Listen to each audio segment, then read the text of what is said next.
केरा बेरिया कथी के हथकरिया लगल हो जीव के कथी के हथकरिया लगल न हो ललीना रे गाँव हो जेल में जीवराम बंद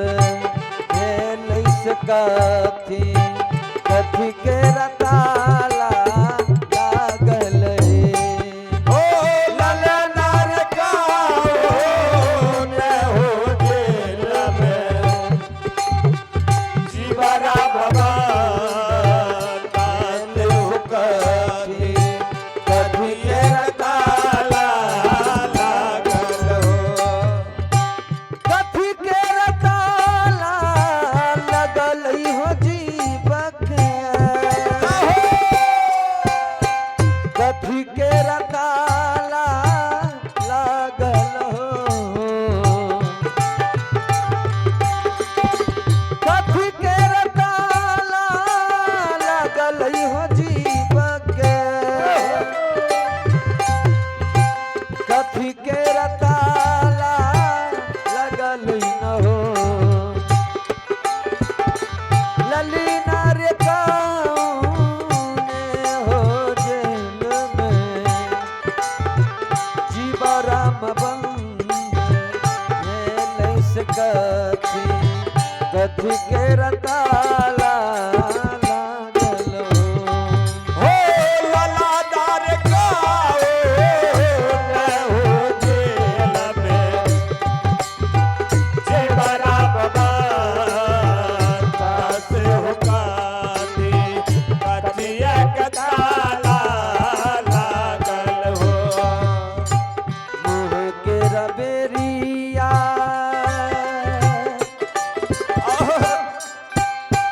लोभ हाथ करिया छियै हो लोभ या भगवान लोभ हाथ करिया छियै न हो मोह के रबेरिया लोभ हाथ करिया छियै हो लोभ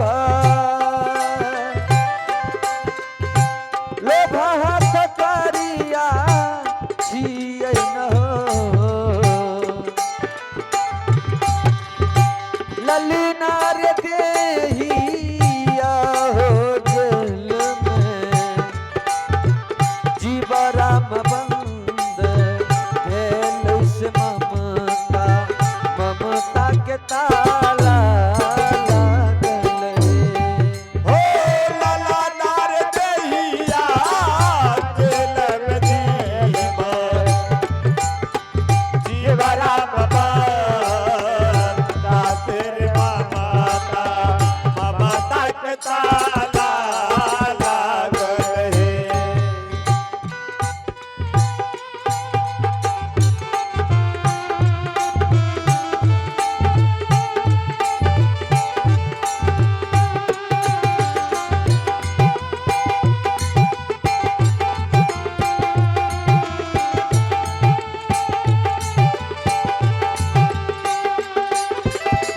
ललदार देहिया जेल में जीवराम बंद तेरे ममता के ताला लागल है कवन सिपाही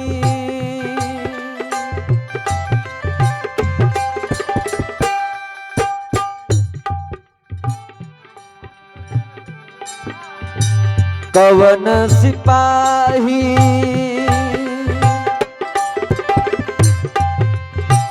जीव के पकारा लक से हो कौने कवन दरोगा छियै न हो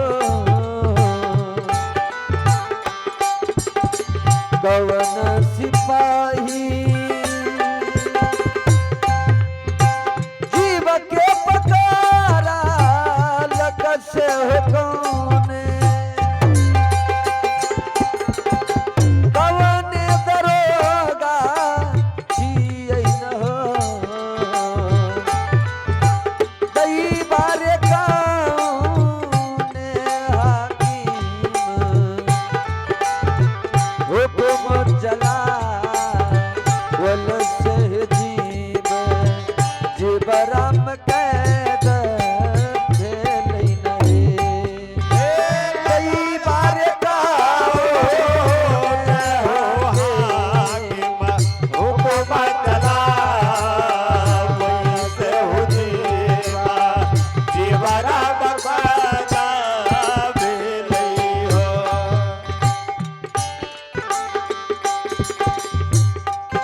कर्म सिपाही।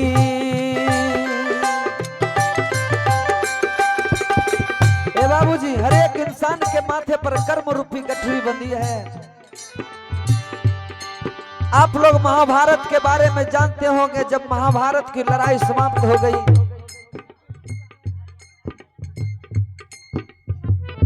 जब महाभारत की लड़ाई समाप्त हो गई, जब भगवान कृष्ण अपने शरीर का त्याग कर दिए, मैया कुंती भी अब चली गई इस दुनिया से, धर्मराज ने, पांचों भाई पांडव ने अपने अंतिम वंशज पुत्र परपुत्र राजा परीक्षित को बनाया। और पांचों भाई ने विचार किया, जब भगवान ही नहीं रहे तो हम और आप रह करके क्या करेंगे। सभी भाई द्रौपदी समेत स्वर्ग यात्रा पर निकले। पांचों भाई ने एक दूसरे से कहा, सुन, जब हिमालय के तराई में जाओगे, स्वर्ग जाने के क्रम में जो रास्ते में मरोगे, कोई पीछे पलट करके किसी का मदद नहीं करोगे। चल दिया। जैसे ही हिमालय के तराई में पहुंचा, सबसे पहले द्रौपदी की पैर ने हिमालय के तराई से फिसल गई, बर्फ के चट्टान से फिसल गई। द्रौपदी ने हिमालय के तराई में बचाओ बचाओ का आवाज लगाया। भीम ने द्रौपदी के हाथ को पकड़ना चाहा। धर्मराज ने भीम के हाथ को पकड़ लिया। भाई आगे बढ़ी, दुनिया में कोई किसी का नहीं है। कुछ दूर आगे बढ़ने के बाद धर्मराज से भीम ने कहा, भैया द्रौपदी की ऐसी मौत क्यों हुई। धर्मराज ने भीम से कहा कि भीम, द्रौपदी का कहना था कि महाभारत की लड़ाई पांडवों ने मेरे दम पर जीता। पांचों पतियों में सबसे ज्यादा प्रेम द्रौपदी अर्जुन से करती थी। मरने का कारण यही है, आगे बढ़। कुछ दूर आगे बढ़ने के बाद नकुल भी मारा गया। जब सहदेव मर गया, धर्मराज से भीम ने कहा, भैया बारी बारी से लग रहा है हम सारे के सारे भाई मारे जाएंगे। सहदेव का ऐसा गति क्यों हुआ। धर्मराज ने भीम से कहा, भीम, सहदेव का कहना था कि महाभारत की लड़ाई मैंने अपने हाथ से लिखा। मर जाने दे सहदेव को, आगे बढ़। यदि आज सहदेव जिंदा रहता तो सहदेव से पूछता, सहदेव तुम्हारा कहना था कि महाभारत की लड़ाई मैंने अपने हाथ से लिखा, तो तूने मरने की तारीख और तिथि क्यों नहीं लिखा। आगे बढ़। सहदेव भी मारा गया, अर्जुन भी मारा गया। कुछ दूर आगे बढ़ने के बाद भीम ने कहा धर्मराज से, भैया मेरे नजरों के सामने लग रहा है मौत तांडव मचा रही है। भैया चलो ना कहीं बैठ करके एकांत में बैठेंगे साथ होकर के। धर्मराज भीम से कहा, भीम पागल मत बन, आगे बढ़।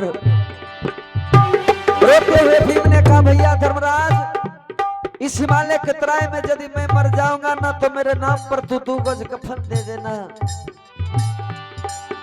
धर्मराज भीम से कहा, भीम इस हिमालय के तराई में तू मरेगा तो मैं तेरे नाम पर 2 गज कफन दूंगा, और मैं मरूंगा तो मेरे नाम पर कौन कफन देगा। देखिए बाबूजी, कहने का मतलब हर एक इंसान के माथे पर अपने अपने कर्म की गठरी बंधी है।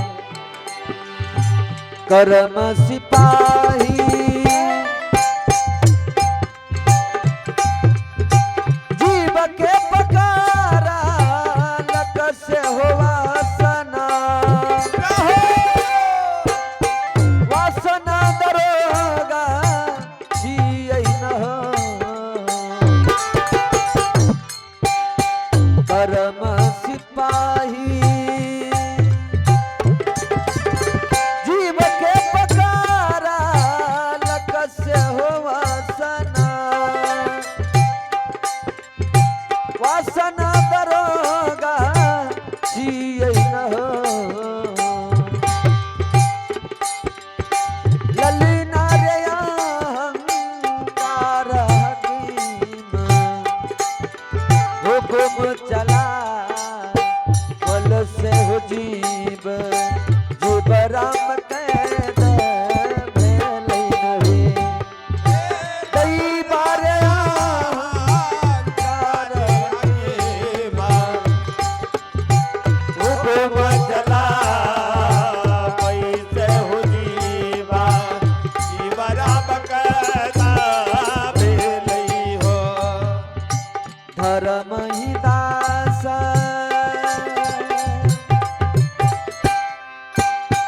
सोहरगा वल से गावी,